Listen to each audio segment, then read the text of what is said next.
Hello, good evening. I'm Nic Harcourt, KCRW's music director and host of Morning Becomes Eclectic. Welcome to the Malibu Performing Arts Center tonight. It's going to be a special night.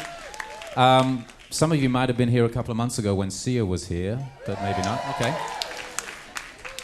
So the format's going to be pretty much the same, which is that we're going to do Morning Becomes Eclectic on a stage, essentially, and of course it's the other side of the day as well, so we're a little bit more awake, and the musicians in particular, which is very tough for them most mornings. But there's going to be a set, and then we're going to sit on this couch and have a conversation, and then there's going to be another set. So that's what's coming up. I do have to thank a few people before we go any further. To Gene Shively and Tony Berg for having us here tonight at the Malibu Performing Arts Center. To all of you guys for supporting KCRW by buying a ticket and being here. To KCRW's General Manager Ruth Seymour, thank you for letting us do these things. To Alex Frankel and Justin Spindler, thank you. Our producers, Liz McDonald, Mitchell Frank, and Ariana Morgenstern. Keith Greco for design, Evan Kleiman, and Buzz Cadenhead. And, of course, everybody else who made tonight possible. There's a lot of people here who give up their time, volunteers all around the place who give up time to help make these things come off. So a big thank you to them. And, of course, to Moby and his band.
Thank you, thank you, thank you. So, this next song is actually the first single I ever released, and I'd like to dedicate it to David Lynch, without whom I wouldn't have a career. Thank you very much.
Thank you, thank you.